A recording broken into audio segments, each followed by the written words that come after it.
ఇప్పటి వరకు చేసిన ప్రయాణం ఒక ఎత్తు అయితే బోటుపై ప్రయాణం మరో ఎంజాయ్మెంట్. అలలపై తేలుతూ గోదావరి అందాలను వీక్షించడం ఓ మధురానుభూతినిస్తోంది. పాపికొండలు, ఇసుక తెన్నులు, అక్కడక్కడ కనిపించే గిరిజన తండాలు బోటుకు స్వాగతం పలుకుతుంటాయి. బ్రేక్ఫాస్ట్ తర్వాత కొల్లూరు నుంచి లాంచీలో పేరంటాలపల్లికి ప్రయాణం. శిఖరాలు శిరస్సుతో గోదావరిని అడ్డుకున్నాయా? కానీ ఆశ్చర్యంగా శిరస్సు వంచి దారిస్తున్నాయి.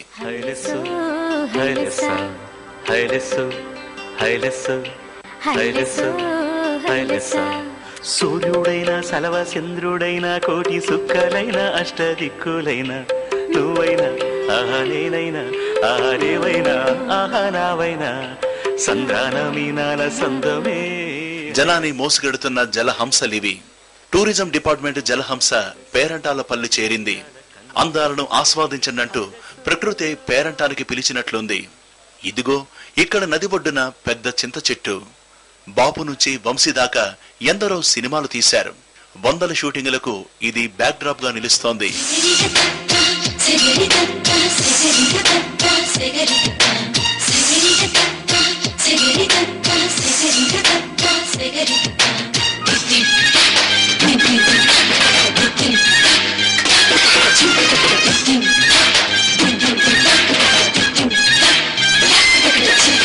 నిజంలో నువ్వు నిదర్లో నువ్వు సదా నా వెంట ఉండగా ఇదేగా ప్రేమ పండుగ.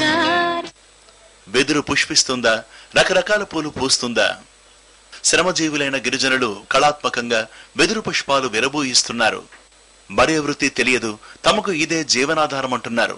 ఈ పూలంటే 50 రూపాయలండి, 20 రూపాయలు ఉన్నాయి, 50 రూపాయల బోట్లండి, 200 హౌసులు ఉన్నాయండి. అవి చేసుకొని అమ్ముకుంటామండి.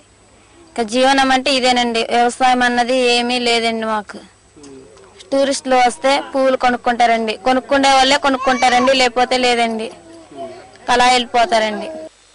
పేరంటాలపల్లిలో ఇది ప్రకృతి ఒడిలో మఠం, రామకృష్ణ మునివాటం.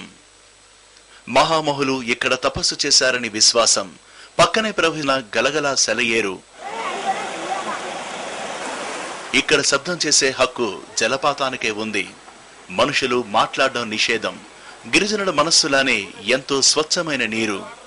ఇక్కడి నీటికి ఔషధ గుణాలున్నాయంటారు.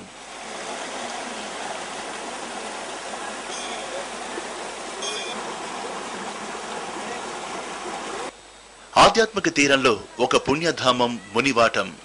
తమకు ఈ యాత్ర జీవితాంతం గుర్తుండిపోతుందని యాత్రికులు అంటున్నారు. చాలా అందమైన ప్రదేశము. మేము జీవితంలో మర్చిపోలేని అద్భుతమైన దృశ్యాలను చాలా వాటిని చూస్తాము. బోటు ప్రయాణం మా జీవితంలో మర్చిపోలేని సంఘటన. ఇక్కడ టెంపుల్ చాలా బాగుంది, ఇక్కడ ప్రదేశం కూడా చాలా బాగుంది, వెదర్ చాలా బాగుంది, పొల్యూషన్ లేకుండా చాలా బాగుంది. జనంతో కదులుతున్న జలహంసలు, లాంచీలు నదిలో చూడచక్కని దృశ్యాన్ని కళ్ల ముందుంచుతున్నాయి.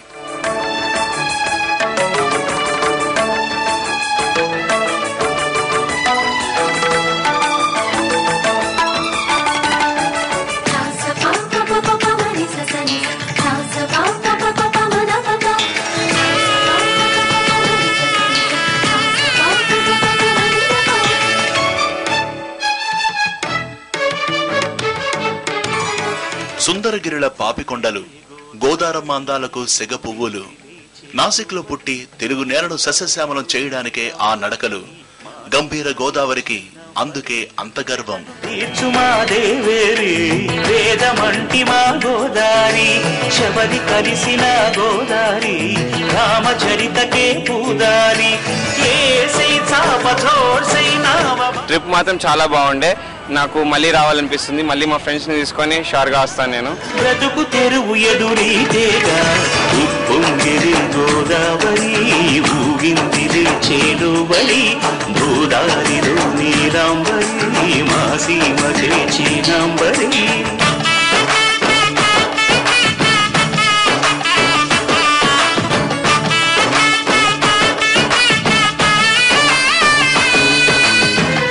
పాపికొండలు చూడటానికి వచ్చే పర్యాటకులకు ఏర్పాట్లు చక్కగా ఉన్నాయి.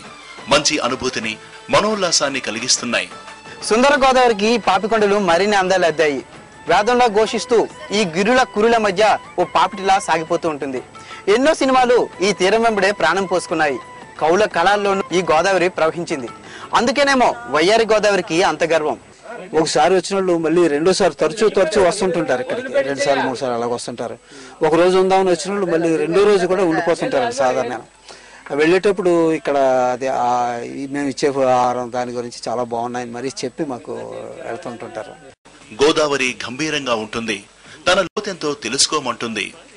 ఇప్పుడు గోదావరి లోతు తెలిపే మీటర్లు లాంచీల్లో ఉన్నాయి. పాపికొండలు ప్యాకేజీలో చూడాల్సిన అన్ని ప్రాంతాల్ని కలిపారు. అందరికీ అందుబాటులో ఉన్న ప్యాకేజీలు ఉన్నాయంటున్నారు. ఆలసించిన ఆశాభంగం, ఆలస్యం అమృతం విషం. ఈనప్పుడు ప్రకృతి అనుకూలంగా ఉంది.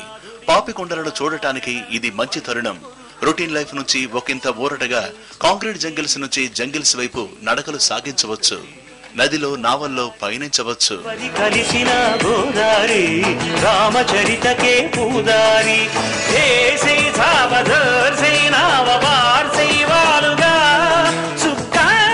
చూపుగా బ్రతుకు తెరువు ఎదురు